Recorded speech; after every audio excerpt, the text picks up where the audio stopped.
Hi there, and welcome to The Daily Gardener, a podcast about gardening, botanical history, and literature.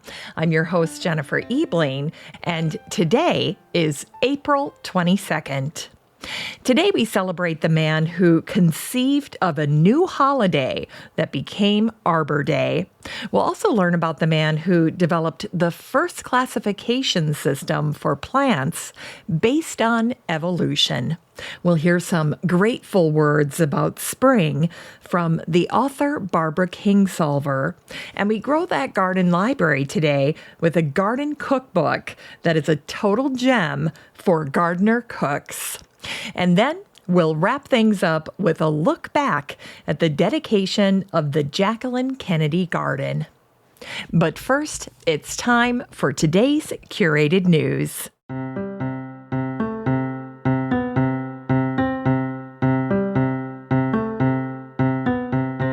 Today's curated news is actually an invitation that I received from the New York Botanical Garden. It arrived in my email today, and it's all about their free documentary premiere for Earth Day, and it features the plants and people of Vanuatu. The screening takes place tonight between 6 and 7 p.m. Eastern Standard Time, and here's what the invitation said. Join the New York Botanic Garden for the screening of an inspiring new documentary about the plants, people, and culture of the Pacific Island nation of Vanuatu.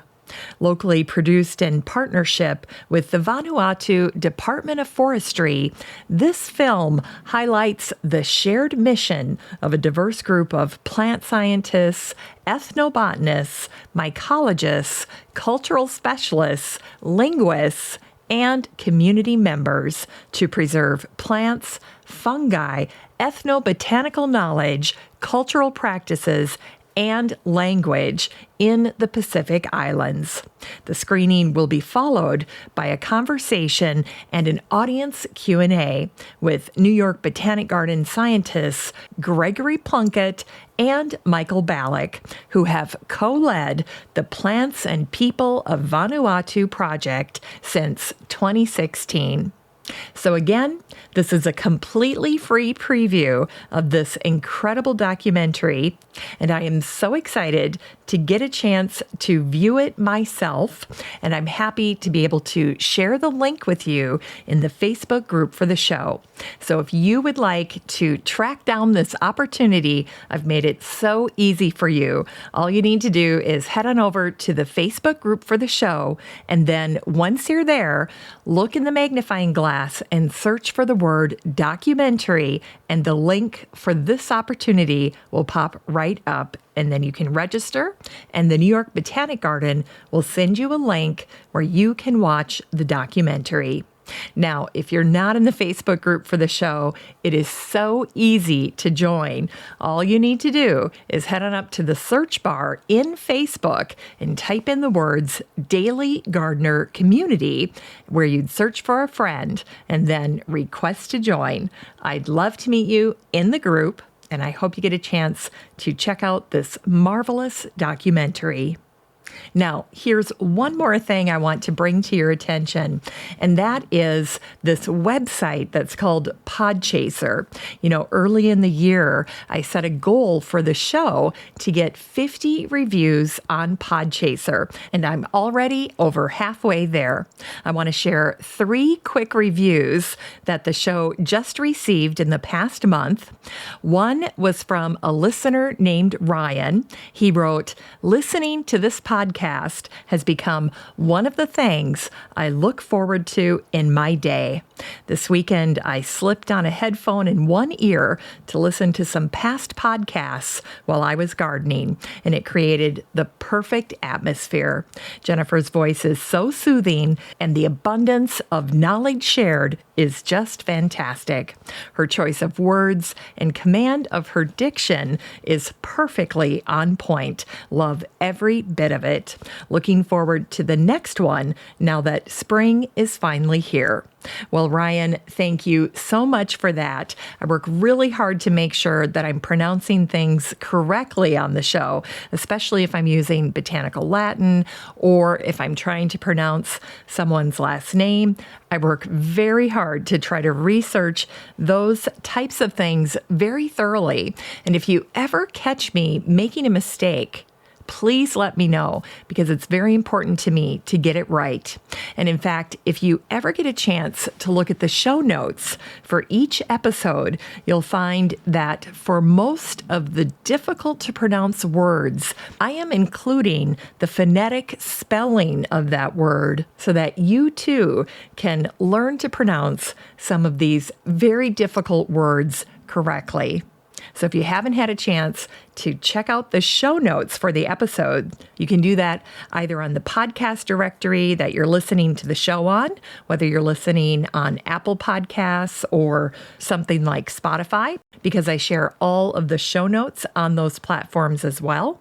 Or you can read everything that I've written for the show over on the website, which is thedailygardener.org.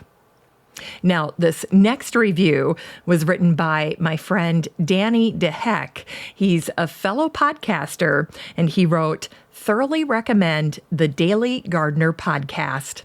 If you're a keen gardener, stop and have a listen. Jennifer is passionate about helping you have the best garden, talks on all things gardening." So thank you for that, Danny. And then finally, I just took a look and I had no idea, but there was one more review and I just found it as I was pulling this up. So this was a review that was written 5 days ago by a listener named Monica. She writes, "I've been meaning to write a review for a while now, and through tears, oh my goodness. Okay, now I'm hoping that I can read this to you and I don't start crying myself. So let's see what Monica wrote here. She writes, "For the past 2 years, I've been faithfully listening to Jennifer Ebling at the Daily Gardener podcast after discovering it by accident." She writes, "I started listening as I walked my 3 elder dogs in..." And see, now I'm already choking up because I have an elder dog as well. So let's try this again.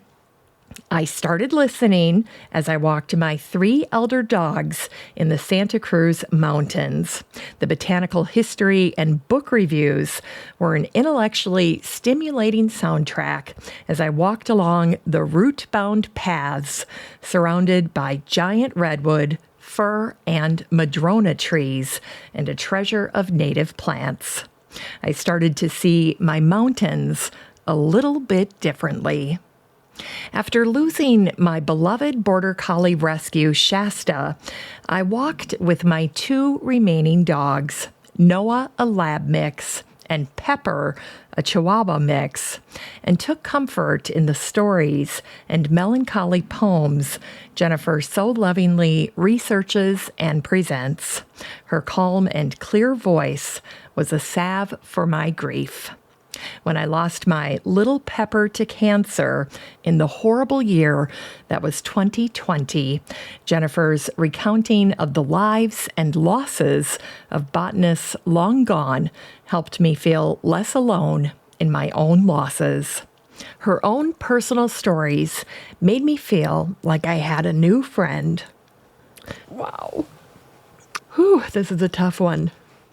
Okay, here we go. "As I walk my last old dog, Noah, who is now 15, and pass people with their faces covered with masks, I still listen and marvel at the perseverance and resilience of man and nature.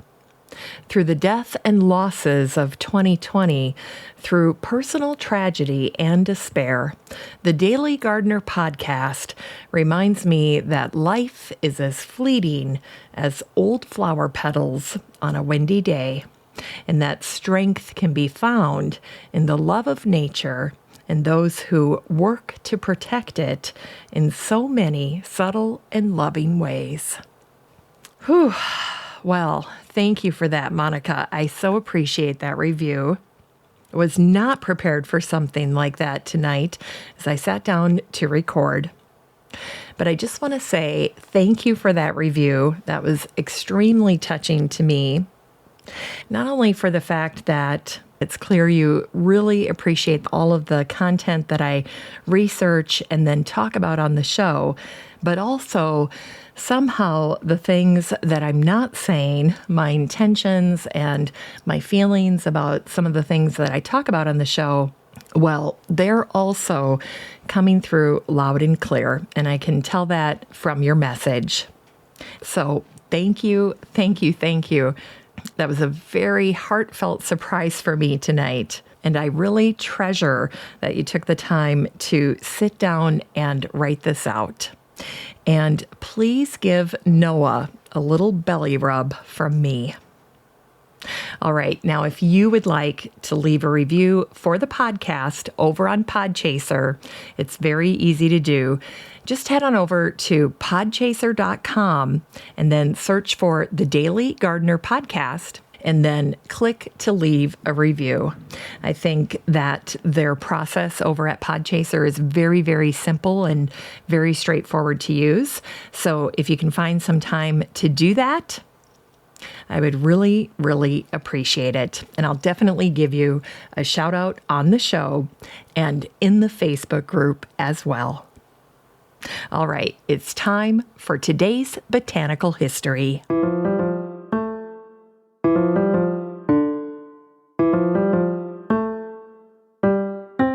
Here's botanical history for today, April 22nd.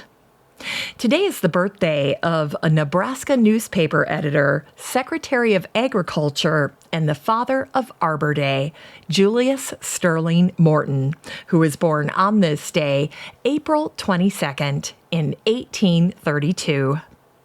In 1867, after moving west to Nebraska from Detroit, J. Sterling and his wife Caroline were shocked by the treeless landscape. Together, they conceived of a day to promote tree planting. Now, the original proposal to the Agricultural Board of Nebraska was for a Sylvan Day to promote forest trees. In Latin, silva means wood or forest, and Sylvanus was the Roman god of woods and fields. But J. Sterling decided that a broader celebration of all trees was in order, and so he proposed Arbor Day. And the very first Arbor Day on April 10th, 1872 was an overwhelming success, with over 1 million trees planted on the frontier of Nebraska. Arbor Day quickly became a yearly national holiday, and it was celebrated on April 22nd to honor J. Sterling's birthday. Despite his many professional and honorable accomplishments at the state and federal level, J. Sterling considered Arbor Day to be the ultimate accomplishment of his life. In 1923, the beautiful Morton family home, known as Arbor Lodge, and the surrounding property were gifted to the state of Nebraska. And today, Arbor Lodge is a historic state park. Nowadays, Arbor Day is generally celebrated on the last Friday in April in the United States. So Arbor Day 2021 will occur on Friday, April 30th. It was J. Sterling Morton who said, "Other holidays repose upon the past. Arbor Day proposes for the future." And today's the birthday of the German botanist August Wilhelm Eichler, who was born on this day, April 22nd, in 1839. Wilhelm developed one of the first widely used natural systems of plant classification. Most importantly, it was the first classification system based on evolution.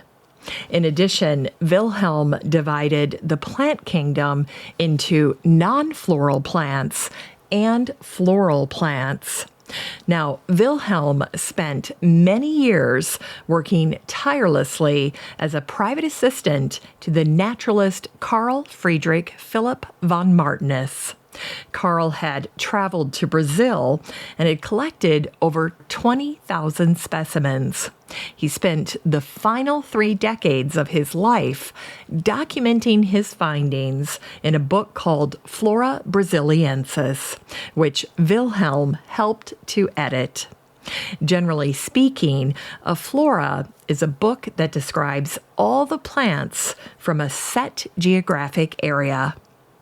When Carl died in 1868, Wilhelm carried on the work of Flora Brasiliensis unassisted. It was a labor of love. And after Wilhelm died, the botanist Ignatius Urban continued with the project until it was completed. Today, Wilhelm Eichler Straße, or street in Dresden, is named in Wilhelm's honor. And it was Wilhelm Eichler who once said one of my favorite quotes about trees. He wrote, "The felling of the first tree is the beginning of human civilization. The felling of the last is his end." It's time for Unearthed Words.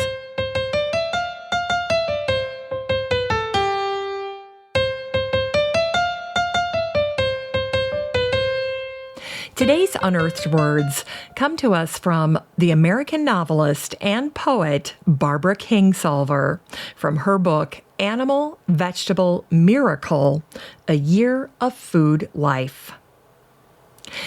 Spring is made of solid 14-karat gratitude, the reward for the long wait. Every religious tradition from the Northern Hemisphere honors some form of April Alleluia, for this is the season of exquisite redemption, a slam-bang return to joy after a season of cold second thoughts.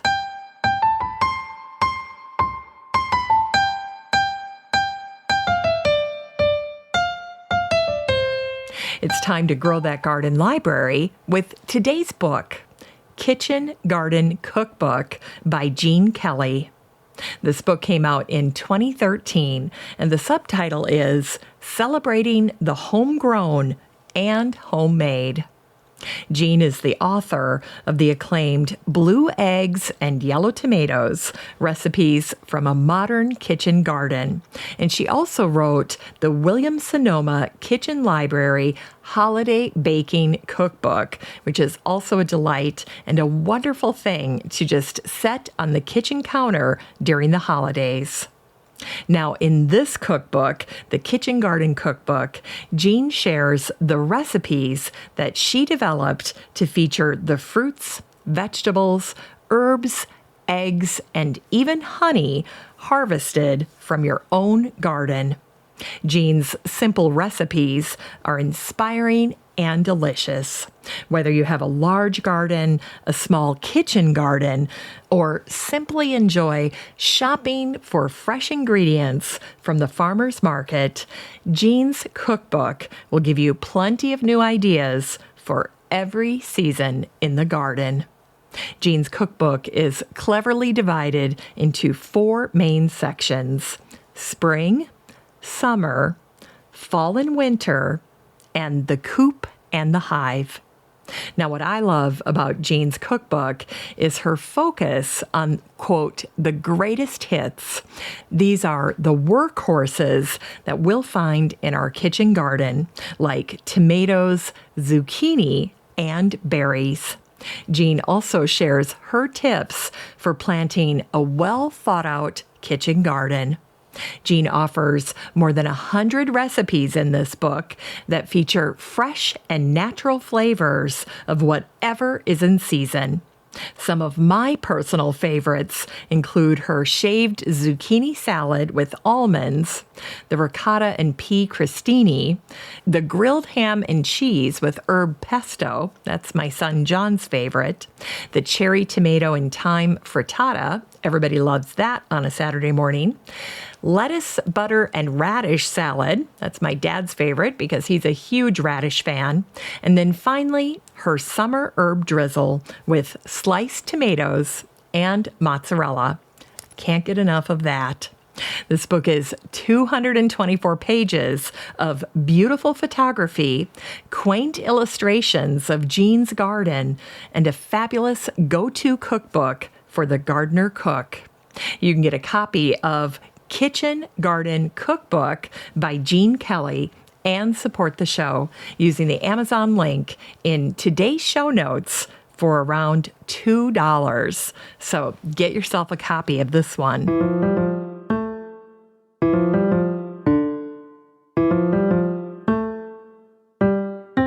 Finally, here's something sweet to revive the little botanic spark in your heart. It was on this day, April 22nd, in 1965, that the Jacqueline Kennedy Garden was dedicated. Jackie did not attend the dedication. Instead, her mom attended in her place. The dedication brought tears and smiles. The garden was supposed to be called the White House East Garden. Jackie had helped design it, along with her friend, the horticulturist and gardener Rachel Lambert Mellon, who always went by Bunny.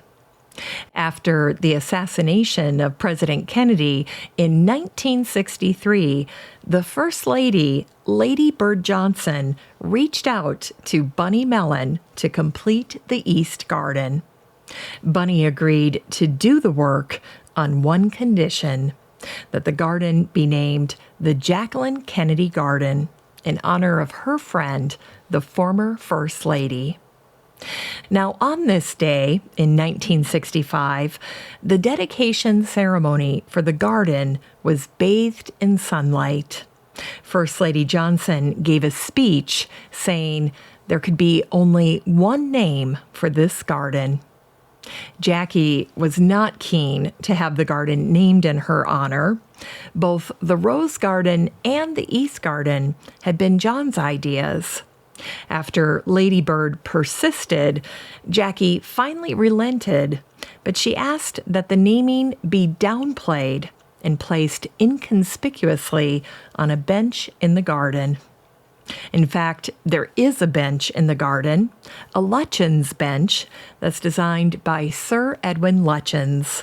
This bench is an iconic feature of many gardens.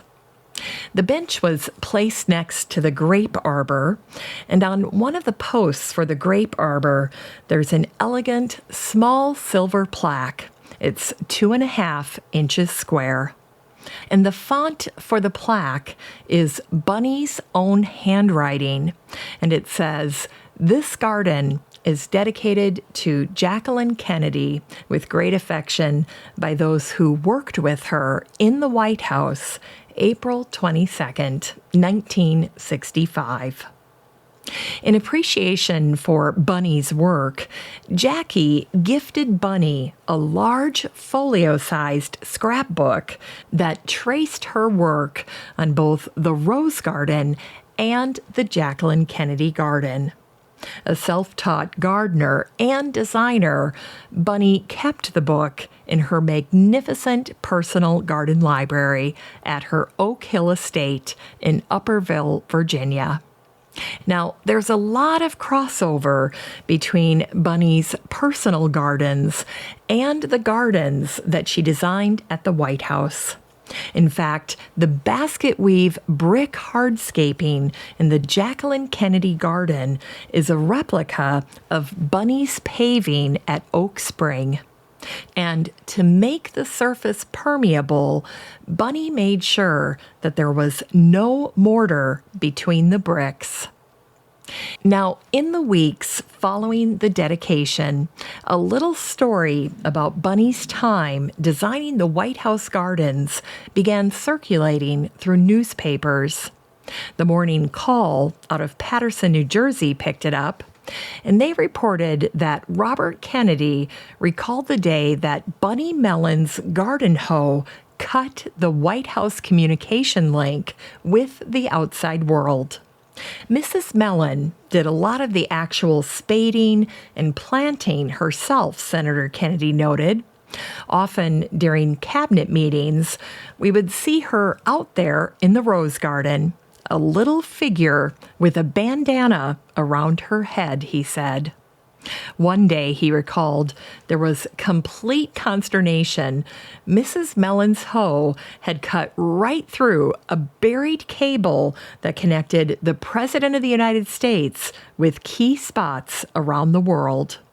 Immediately after that, a long-planned improvement and modernization of White House communication equipment was hastily commenced. And then listen to what he said next. Cables were moved out of the rose garden into another area of the grounds and deeply buried in a vault-like structure secure from any future woman with a hoe. Now, President Kennedy, who had not previously paid much attention to yards and gardens, became intensely interested in the appearance of the White House grounds, and he devoted a lot of thought to improving them. Robert recalls, even in times of great crisis, John Kennedy found time for his gardens. And JFK even learned the names of most of the species of plants, and he proudly reeled them off to visitors as he showed them around. And you might be surprised to learn that originally, President Kennedy actually had a lot more to do with the Jacqueline Kennedy Garden, the East Garden, which was to be used by first ladies and their children, than did Jacqueline Kennedy. And it was the consciousness of this that made the gentle Jacqueline Kennedy very reluctant to have the garden bear her name. Now, here's how this article ends. It says, the new garden is an interesting contrast to the rose garden, whereas the latter is strong and bold with large clusters of brilliantly hued tulips, marching lines of flowering crabapple trees, and beds laid out in strong diagonal lines. The Jacqueline Kennedy Garden was deliberately planned by Bunny Mellon to be a gentle garden. Tulips are widely scattered and are in shades of white, yellow, and soft orange. Bed outlines are circular rather than diagonal. And then it says this. This is the first time, incidentally, that an area in or around the White House ever has been named for a First Lady. The White House Curator Office says it can find no record that any other First Lady was so honored. And there are not many things around the mansion named after presidents. In fact, it says the only present exception is the Lincoln bedroom. Thanks for listening to The Daily Gardener. And remember, for a happy, healthy life, garden every day. The Daily Gardener is produced in lovely Maple Grove and Wyoming, Minnesota, with the help of Paige Mance, Brooke Bierbaum, and Eric Begay. If you want to read today's show notes, just head on over to thedailygardener.org. And while you're there, be sure to sign up for my free Friday newsletter. And don't forget that you have a standing invitation to join the free Facebook group for listeners of the show. Just search for Daily Gardener Community the next time you're on Facebook and request to join. Last but not least, you can always get in touch by emailing me at jennifer@thedailygardener.org. I'm your host, Jennifer Ebling, and as always, have a great day in the garden, and we'll see you tomorrow.